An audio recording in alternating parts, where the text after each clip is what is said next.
Alright guys, here we go. The second video to the SSR4. I've been taking some time with this gun to really gather my thoughts on what I think about it. And I'm gonna say, I think Novritsch slightly dropped the ball on this one.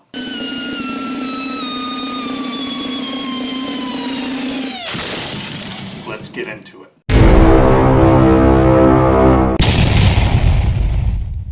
Alright guys, after playing with this for a while, let's kind of revisit some of the external parts. In the first video, I was kind of making fun of the front rail here, why it didn't have Picatinny all the way across. In the comments, actually, someone said you could put your PEC box pad here to turn your light and laser on, which would be a pretty cool idea. I didn't try that. But I do like how well you can grip the front now. Because I'm the type of person that always puts some kind of hand stop here so I can rest it back. But with this section gone, you actually can get a full wrap on it. So this is actually how I've been shooting it, and that's really nice. So yeah, cool with that. Still love the flash hider they give you. So we come on back to the grip. I really like this grip. It feels really nice, and it's more of that standard down like I like out of the PTS grips. Now, we come back to this stock. This is a typical looking crane stock, but you cannot take this pad off and then put the batteries in here. So really, this crane stock has to be slid off, and you can't use its full potential. So if you're gonna buy one of these, first thing you do is take this crane stock off, throw it away. Grab your PTS stock and put that baby right on. And then you got battery storage for days. Unlike that other crane stock that you had to pull it out and only put a stick battery in, and a small stick battery at that. So that's my big gripe for the exterior, is that stock is useless. Put a PTS on, or something that has room. It doesn't have to be PTS, which Novritsch had a deal with PTS when they did the SSR15. They should have kept that deal. That would have been a nice surprise to put on a cheaper rifle. Okay, so now that we're done with the exteriors, let's get into the first internal part where I think we really dropped the ball. And that, my friends, this hop-up assembly. So for pretty much every Novritsch gun that's come out, the one thing he always says and preaches is this will lift heavy BBs. This is why with this pistol you can easily overhop 0.32 gram BBs. Also the SSX303 in the DMR configuration works best with 0.46 gram BBs, and the SSX23 is also able to handle those BBs. It's gonna give you this pinpoint precision, and it also allows you to shoot BBs heavier than 0.25. This one in this SSR4 doesn't lift over 0.28. To me, that's kind of dropping the ball, especially when you're known to have rifles, sniper rifles, and even pistols able to lift heavy BBs. Now, if you play indoor, you're good to go. If you play outdoor like I do, I don't play with 0.28s. I play with 0.30s and heavier, because you're dealing with wind outside. So you don't want to use lighter BBs. You want to use slightly heaviers. I don't mean you got to go to 0.40s. There is guys that use 4.0s. I hover around 0.32s, and that seems to work for me in most situations. So when I went to go play with this the first time outdoors, I simply took this barrel and hop-up combination out of the gun and replaced it with something else. And the funny thing is, like I said in the first video, that this reminded me of another gun. I took the barrel and hop-up combination out of this gun right here.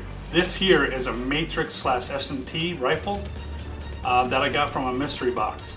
And there's a lot of features on this that reminds me of that. Let me take this barrel and hop-up out of here so you can see. Voila! Would you look at that? Look at that. So these kinds of things got me to thinking that possibly the SSR4 is built in the same factory as Matrix S&T, and probably all the Chinese guns are probably made in the same factory. Just like with Airsoft GI's video of the SSR4, Cisco compared it to the Lancer Tactical Gen 3. This looks strangely familiar. Where have I seen this stock before? And this pistol grip, and the body pins, even the charging handle. Huh. Where that has this grip and some other features that are the same compared to this, but I'm gonna guarantee all these are in the same factory. You always see these light gray body pins and stuff with these things, and other things about them are similar. So let's get into the SSR4 gearbox, and I'm gonna use little snippets from probably the Airsoft GI takedown of this. Lancer Tactical Gen 3 and the SSR4 broken down in front of me here. And my hypothesis of them being both made from the same factory is looking more and more correct. It has some really nice parts in it. It has a really nice air nozzle. Palm air nozzle, SSR4, aluminum O-ring air nozzle. So that I think is a huge improvement. It has a really nice cylinder, vented. But this is the cylinder versus the no port cylinder, which is aluminum. So this one is a little bit heavier. It does help out with the vibration of the gearbox. So it has a full steel rack piston with a aluminum piston head, well vented. SSR4 is using an aluminum piston head, single O-ring, versus the polycarbonate piston from the Lancer Tactical Gen 3. A 16-to-1 gear set that gives you a little bit between speed and torque. And as I'm looking at it now, I can see the gearbox has been radiused, so that just helps with a little more strengthening and can take a little more beating instead of cracking in these corners. So all in all, the internals are a pretty good choice. It is snappy.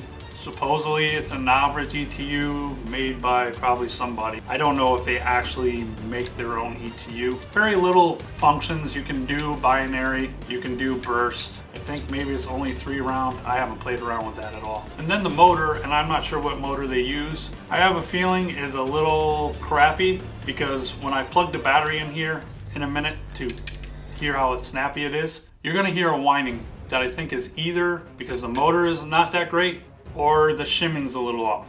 I'm gonna tend to believe that it's gonna be the motor, and we're gonna test that out by just swapping this motor out.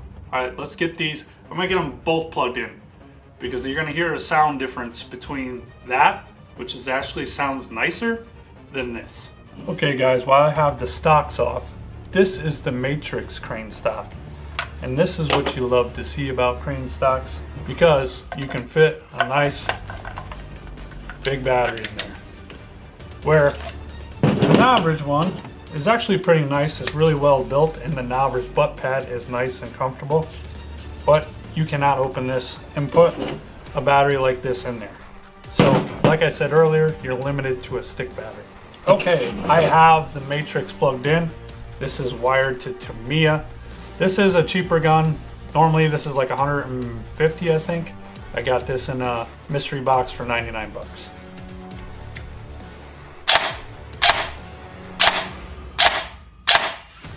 So even so, it's a pretty snappy gun. This has a micro switch MOSFET. The SSR4 is more like an optical.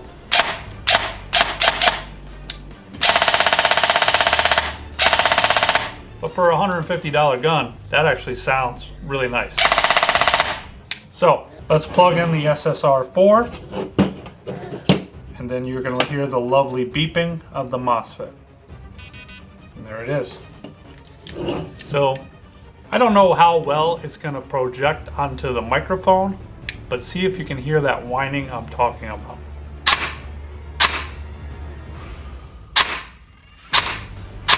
You can hear it.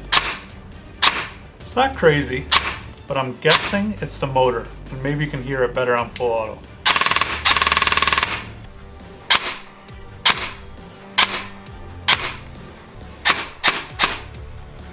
So if you put your ear to the motor housing, that's where you can really hear it. But other than that, it's really snappy. It's snappier than that, of course. Really nice rate of fire. So I have no qualms with any of that. So all in all, guys, the SSR4 is a nice gun. You get a lot of features for the price point, especially if you buy the polymer one. It's 250 bucks. Yes, it is a polymer upper and lower receiver, and I believe the rail, but you're getting all the same performance for 250 bucks.